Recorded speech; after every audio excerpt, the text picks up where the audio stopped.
Now, I'm very happy to introduce Maurits Kaptein, who is back at Stanford, I guess maybe for the 5th time, coming from Holland, several years as a visiting scholar. When he worked at Philips Research, he worked with a number of professors here at Stanford, including Cliff Nass. He came with a strong entrepreneurial spirit.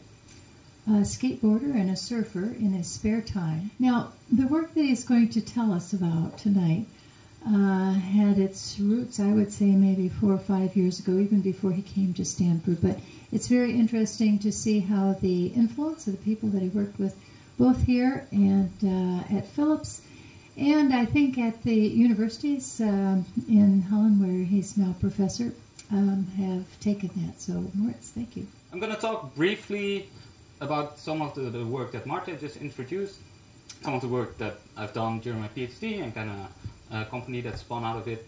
And I'm going to talk about something that I haven't really talked about before in front of audiences, some new ideas, and I hope to at least receive feedback on those ideas. So in the spirit of the whole conference, do give me some feedback if possible.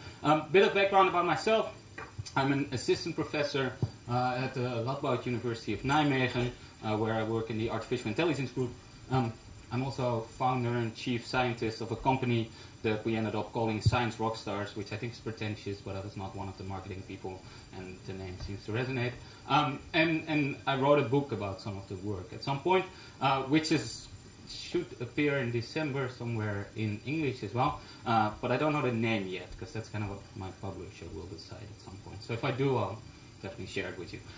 But what I want to talk about is some of the stuff that I've been working on quite a lot, actually, during my PhD and the 2 years after, and it's kind of what the company does. And I can visualize it with a very simple image of kind of imagine yourself buying a book.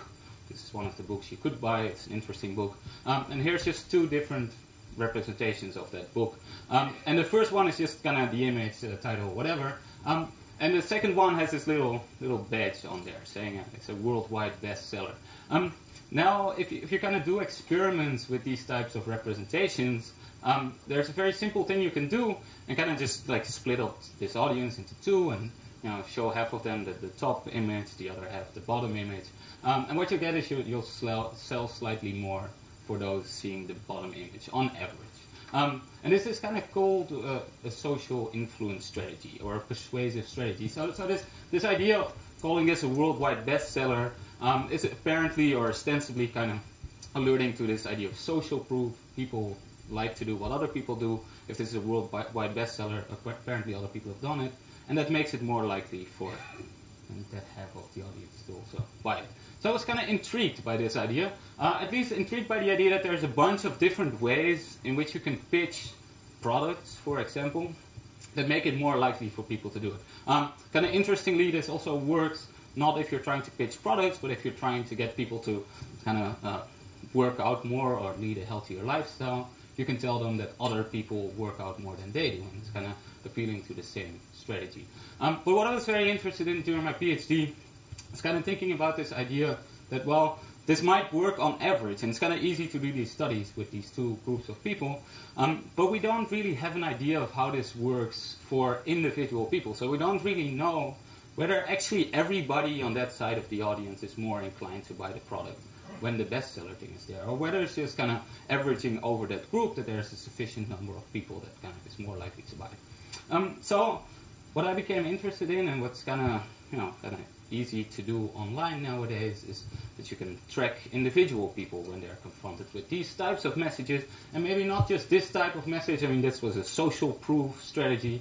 I can also tell you that the book is almost out of stock. It's a different type of strategy. It's called a scarcity strategy. On average, has pretty much the same effect. People tend to buy more. But I can start following around individual people. So we did that for a while and kind of saw how individuals would respond to these different strategies. And that kind of brought us to the idea that if you can start tracking individuals, you can see whether that average effect, so social proof bestsellers sell more than non-bestsellers, actually plays out at the individual level. And what we kind of found, and with we, I'm kind of alerting to Dean Eccles as well, who participated on a bunch of this work. And, well, to the next talk, but not on this work. That a lot of people, that the individual level effects are definitely not as clear as the average effect, in the sense that there are people that seem to consistently be less likely to buy these products the moment you're saying they're bestsellers, or the moment they're recommended by the New York Times, which is an authority strategy. So there's a bunch of these strategies, all have positive average effects, but they don't seem to hold for every individual. However, nicely, intriguingly, scarily, whatever you want to call it, it's something you can identify for individual people. So if I've seen your personal response to the social proof strategy and it seems to not work, then it doesn't work now and will also probably not work in a month from now, which means that I can learn which of these arguments I should actually give to you individually as opposed to just giving it to the whole group. And that kind of gave us this idea of doing what we started calling persuasion profiles, making profiles for individual people of which of these strategies, different sales strategies or persuasive messages, would work well, yes or no. And we kind of started thinking about them like this, that for each person we could estimate the effect of using one of these strategies as opposed to not using it, kind of being zero in this thing. And we can learn this from individual people. And for some of the strategies we might be very certain that they might work. So for example, here, consensus or social proof, if this is the profile of an individual, we think it is very effective and we're quite certain about it. While for other strategies we might think it's effective, but we don't have a lot of data yet, so we're not too certain about it. But at least we can start making these types of profiles. And that's what we started doing, and I'm just going to kind of skip through that very quickly. But what we started doing was kind of developing methods of learning these profiles from your online browsing behavior, using these profiles kind of in real time to build up pages. So you would actually get a different argument than you if you're looking at the same book, which we started calling persuasion profiling, and doing that for lots of customers. And that's kind of what the company started doing. By now, I think we have 80 million of these profiles, and kind of when I'm talking in the Netherlands, I can always say, we probably have one of you, but that's not true because now in the US, so this is probably not true, but we have lots of those. And kind of what we're doing is in real time personalizing the way we're pitching products to people.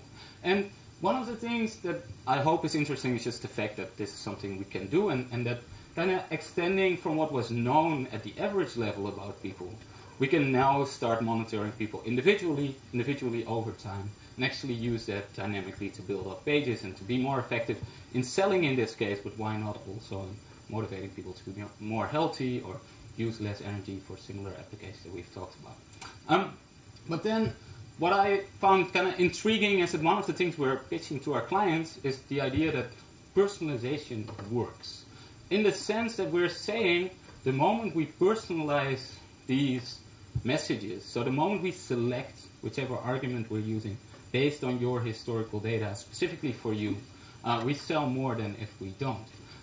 However, then it kind of comes to the logical conclusion personalization works, but I started to become kind of worried about what personalization actually really means and how do you define personalization in this case. So now I'm going to move over from kind of the slight summary of what I've worked on, and this was, I guess, 6 years of work or something summarized in just a few slides, very short, to one of my worries right now, and a worry that I think is kind of relevant for everybody who's thinking about feedback, who's thinking about communicating with people, is what do you say the moment that you personalize these messages? So what we're personalizing is these sales messages that we're using, but you might be personalizing all types of other feedback, and you might be interested in, is it worthwhile to personalize what I'm doing? So is it worthwhile to adapt whatever I'm saying to you, or should there be different schemes or different ways of making my messages that do not necessarily need to be personalized?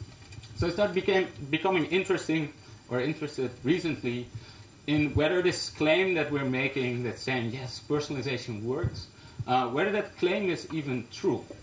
And I want to say whether that claim is even true, well, we have lots of clients running this same scheme of personalizing these different messages. And if we compare it to, for example, using one message all the time, or using the message that works best on average all the time, or randomly selecting these messages, our personalization scheme seems to always outperform it. but that doesn't necessarily mean that you need to personalize. I mean, one of the few things that happens, for example, when we personalize these arguments, is that over time people get different arguments, and that there might be a distinct kind of ordering in how they get these arguments. Now, maybe that ordering of the arguments is actually what makes the way we're pitching these products to people effective, and actually the same ordering would work for everybody.